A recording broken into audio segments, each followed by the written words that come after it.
A recent New York Times op-ed titled, "Have More Sex, Please," is begging all of us to do just that in order to solve the growing crisis of loneliness in America.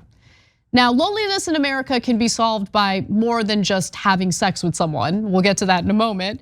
But is sex really the answer to isolation? Is there a problem with people not having sex in America? I mean, this is something that we rarely hear about, right?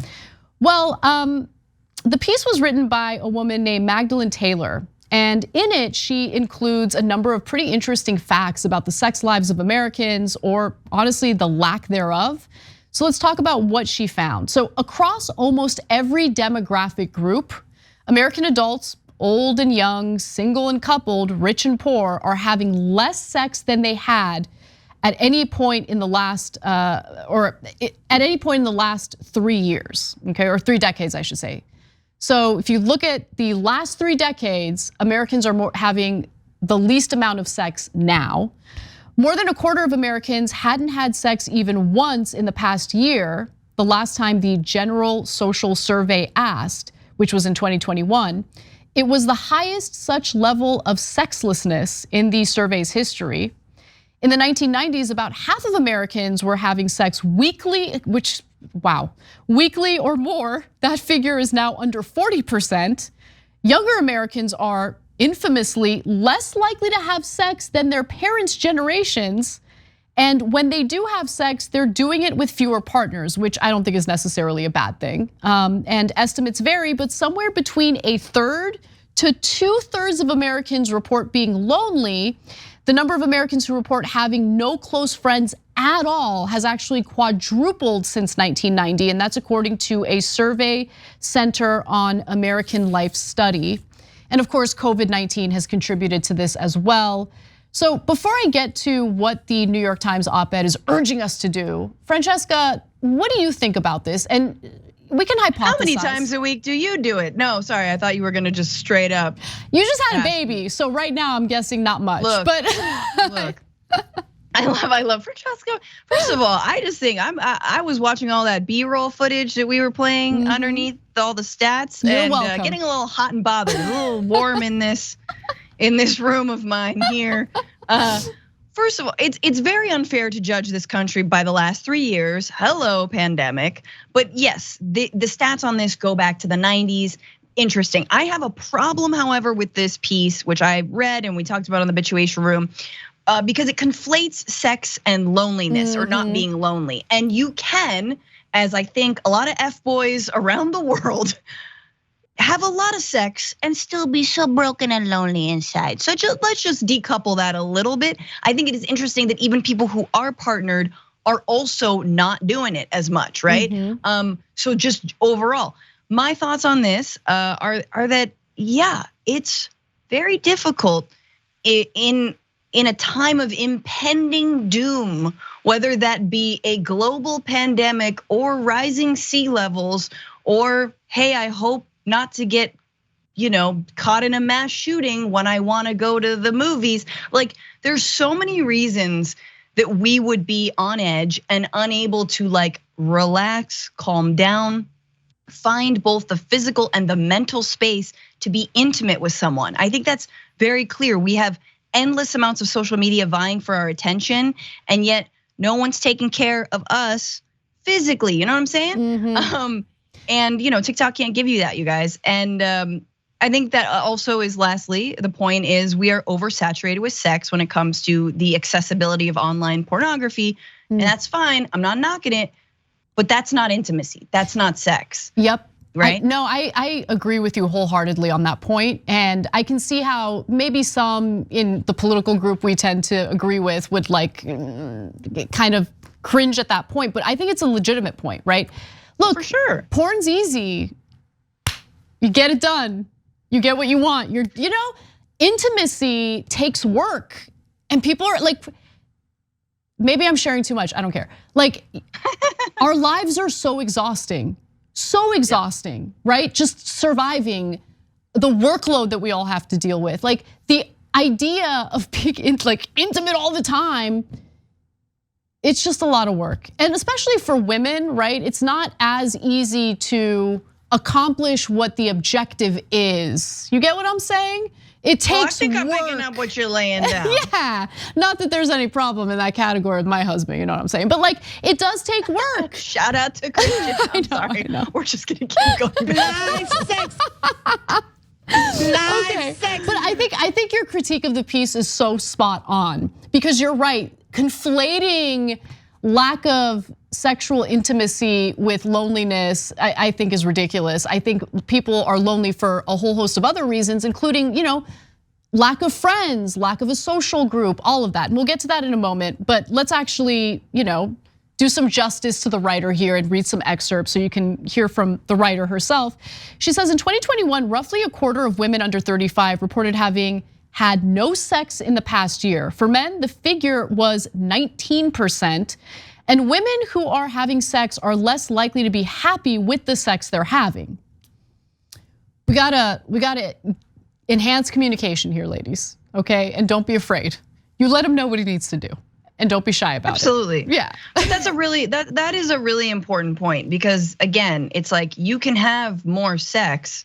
That doesn't necessarily mean you are feeling satisfied. And what I love about this also is the studies around like sex boosting all kinds of, good things, whether it's immunity or like, mental health, like just you feel better, right? You can sleep better. Similar to exercising, right? It's that same kind of thing. It's your love muscle, people. I'm sorry. But you gotta exercise your love muscle. But if you are not engaging in a way or you don't have a partner who understands how to do it right, then that experience can leave you feeling like not so good in the end. So I think that's the other thing of like, we also have to increase the quality of sex that we're having. Absolutely, and that takes communication. And unfortunately, we're in this puritanical society where all these red states don't even want like sex ed for kids, right? So no. It's a problem because people sometimes don't have the tools to communicate those things. Now, the author of the piece ends by encouraging us all to get laid because that's the solution here, right? According to her, the loneliness epidemic may be a societal issue, but it can be solved, at least partly, at the level of individual bedrooms. Those of us in a position to, I just realized what I don't like about this piece. Let me finish it and then I'll explain what I mean, okay? Those of us in a position to be having more sex ought to be doing so. Here is the rare opportunity to do something for the betterment of the world around you that involves nothing more than indulging in one of humanity's most essential pleasures. I think I couldn't articulate it earlier, but what bothers me about this piece is that it takes a massive societal problem and it uses the same conservative framing of personal responsibility, right? Where it's like all of the issues that we mentioned, being overworked, being stressed out with like all of the stimulation, that's being thrown at us every single, that's not the solution for this woman. The solution is take personal responsibility and make sure you're getting some in your bedroom. You know what I'm saying? Right. And it's actually bigger than that. The loneliness crisis is much bigger than that. No, I agree, but I also kind of like the prompt. First of all, it's an opinion piece. She can do whatever, but she's not gonna solve it all. She lays a lot out that she doesn't solve, but I do kind of like so go out there and get him, Tiger. Like you could watch The Last of Us, or you could what I'm saying? Like I feel like half of us are just like inertia. You know what I mean? Like Last of Us, I don't know how it ends. Sex, I pretty much know how it ends. I've been there before. You know what I mean? It's good ending, but so again, it's a little bit of a prodding. And I also think that in a time of bizarre anti-sex right-wing BS that we're living under, where they basically want to obliterate all sex for pleasure, I actually think it's a political radical response to say, no, I'm gonna go try and have sex. And yes, with consent, with communication, but you got right wingers also be like, you can't even talk to a woman anymore. Yeah, you can. You absolutely can. Just don't use a corny line. Don't wear socks with Crocs, although that has been what I've been wearing lately. But go out there, smell your pits twice, comb your hair, figure out your facial hair, and go get them. I don't know what it. I like a little bit of that body odor. I don't know. Okay. Like it's animalistic a little bit. Okay. Anyway. Pheromone. Yeah. Exactly.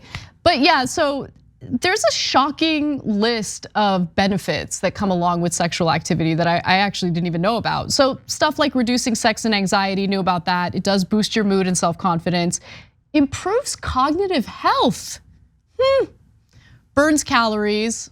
I've measured this. Not really, but sure, if they want to throw that out there. I've measured this. Only Anna has the Fitbit in bed. Only Anna's like, just out of curiosity, start the workout. Interval training, that's the one I choose because like there's no intercourse workout option on the Apple Watch, but nonetheless. Improve sleep, lower blood pressure, helps to prevent heart disease, didn't know that. Relieve pain, strengthen pelvic floor muscles in women, reduce the risk of prostate cancer in men. This one shocked me, it delays menopause. I'm gonna get after it tonight. Also, it helps to pass kidney stones. So if you have that chronic kidney stone problem, get after it, get after it. No, I think the other thing, like after being pregnant, there are hormones that we rely on for pregnancy, or one of them is oxytocin, and that actually it helps with like bonding with child and parent. It helps you go into labor, all these things. And like in my second trimester, I was high on oxytocin, and it really, you know what I'm saying? You're just like, you're sprung as you're getting bigger. But the point is that that's an actual like chemical that it gets released during sex. It's great for you, puts you in a real good mood, and also helps you birth a baby if you wanted to do that. Love it, love it. And as we mentioned multiple times in the story, it's not all about sex if your concern is loneliness. In fact, just to pivot real quick, there was a fascinating study that was just published by Harvard University. They studied happiness over 85 years, okay? Loneliness specifically in America over 85 years. And the study gathered data from hundreds of male participants and eventually their wives and children. And what they found, I'm not gonna belabor it, is what helps people feel happiest is having a group of friends, being social. So I get it, when I'm done with the show, the first thing I wanna do is get in my car, I back up into my parking space at work so I can like get out as soon as possible to get home. And I wanna watch TV and I don't wanna talk to anybody. But on the nights, the rare nights when I do go out and have dinner with a friend, I freaking feel great about it. So get off Twitter, get offline, unplug, and actually go outside your home and meet with your friends, because I promise you the effort will be worth it. Thanks for watching The Young Turks, really appreciate it. Another way to show support is through YouTube memberships. You'll get to interact with us more. There's live chat emojis, badges. You've got emojis of me, Anna, John, JR, so those are super fun. But you also get playback of our exclusive member-only shows and specials right after they air. So all of that, all you gotta do is click that join button right underneath the video. Thank you.